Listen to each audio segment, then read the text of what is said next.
अस्सलामुअलैकुम dear students, आज हमने आपके सामने जो है वो ख़त लिखा है निजी या ज़ाती ख़त। अमली तौर पर हम आपको सामने ये बताएंगे कि निजी या ज़ाती ख़त को लिखा कैसे जाता है। तो पहला हमारे पास आ गया है जी इम्तिहानी मरकज़। दूसरा हमारे पास अब ये ख़त जो है इसका उन्वान हमारे पास ये है कि ज़ाती या निजी ख़त होता है कि जो किसी को फैमिली के अंदर जो है या ख़ानदान के अंदर किसी को, बहन को, भाई को, वालिद को, वालदा को, चचा को, ताया को, खाला को, इस तरह से अगर वो ख़त लिखा जाता है तो उसको किस तरह से लिखा जाता है। तो हमने उसका आगाज़ जिस तरीके से हमने पहले ख़ुतूत नवीसी के अंदर इसके असूल आपको बताए हैं अपने पहले लेक्चर के अंदर, तो इसी तरह से हम यहाँ पर इसका ये इम्तिहानी मरकज़ जो है ये हम इसके दाएं तरफ लिखेंगे, यानी कि चूँकि बच्चा इम्तिहान में बैठा होता है तो इसीलिए उसका मकाम लिखते हैं। तो मकाम हमारे पास आएगा जी इम्तिहानी मरकज़ का।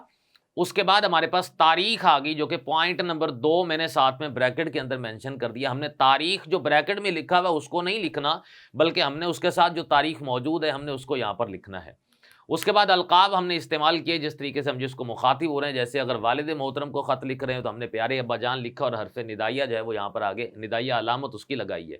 चौथा हमने आदाब लिखा जो कि अस्सलामु अलैकुम है और उसके बाद निदाइया की अलामत, और फिर तमहीदी कलमा जो है उससे हमने आगाज़ किया और तमहीदी कलमा हमने लिखा कि खुदा का शुक्र है कि आप खैरियत से हैं। अब यहाँ से हम ऑनवर्ड इसका जो है वो आगाज़ कर रहे हैं और फिर हम अपनी जितनी बातें हैं, अपने दिल के ख़यालात हैं, भले उसका ताल्लुक़ हमारे रिज़ल्ट के साथ हो, आपके जो है वालिद मोहतरम की बीमारी का पूछना हो, बाकी घर वालों की जो है वो खैरियत को मालूम करना हो, आम मामूल के मुताबिक जो है वो हमने ख़त को लिखना हो, लाहौर की हमने जो है वो सैर के बारे में बताना हो, या हम अपने जो है वो किसी दूसरे स्कूल की जानिब से जो है वो टूर पे अगर हम जा रहे हैं तो हमने उसकी रुदात सारी जो है उसको बयान करना हो, तो वो हम यहाँ पर असल मुद्दा के अंदर भी और खैरियत ये 2 पैराग्राफ के अंदर जो है हम उस बात को अपनी मुकम्मल करेंगे।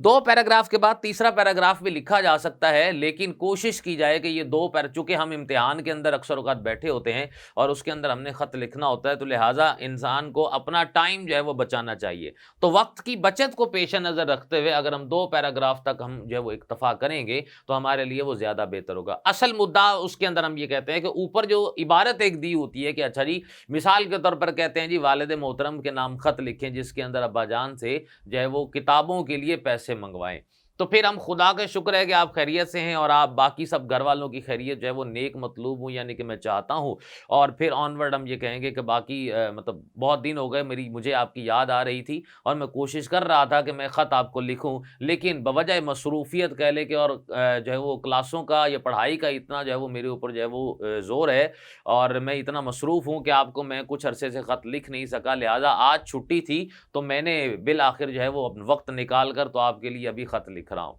असल में मैं ये आपको दूसरे पैराग्राफ में जो हम मुद्दा बयान करेंगे कि मैं आपको ये बताना चाहता था कि मैं जो है वो कामयाबी से क्लास नहम के अंदर या क्लास अष्टम में मैं पास हो चुका हूँ और चूँकि क्लास नहम में जो है वो मुझे प्रमोट कर दिया गया और क्लास नहम में जा चुका हूँ। अब मुझे कुछ नई किताबों की ज़रूरत है, तो आप बराए मेहरबानी मुझे उन किताबों की जो कीमत है वो तकरीबन जो है वो 2500 रुपये मबलग बनते हैं, वो मुझे मनी ऑर्डर कर दें या किसी आते जाते जो है वो भाई के थ्रू जो है उसके ज़रिए से अरसाल कर दें, उनके ज़रिए पहुँचा दें। आप इस बारे में बात करेंगे या फिर आप कोई और मुद्दा आपका है तो बेसिकली आप उसको बयान करके इख्तितामी कलमा जो आपका जो है वो आगाज़ होगा कि आपकी बखैरियत वापसी के लिए हम सब दुआ गो हैं। कि आप शहर से फॉर एग्जांपल मिसाल के तौर पर अगर बाहर गए हुए हैं तो जब तक आप वापस नहीं आते तो आपकी बखैरियत वापसी के लिए हम सब दुआ गो हैं। 8वां हमारे पास वस्सलाम का लफ्ज़ जो है हम उसका इस्तेमाल करेंगे और चूँकि आपका प्यारा बेटा तो अलिफ बे जीम जो है वो कमरा इम्तिहान के अंदर चूँकि नाम नहीं लिखा जाता, इसीलिए हम उसकी जगह पर जो है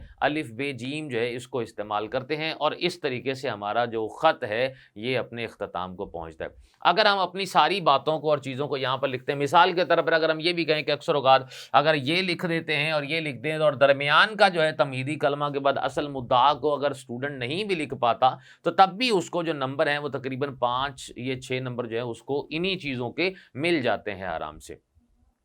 तो ख़त जो है वो जिसके अंदर ख़ास तौर पर मामला निजी तौर पर हो या ज़ाती हो या घरेलू तौर पर ख़त जो है वो किसी फैमिली मेंबर को लिखना हो तो उसका तरीक़ाकार हमारे पास जो है वो इस तरह से है।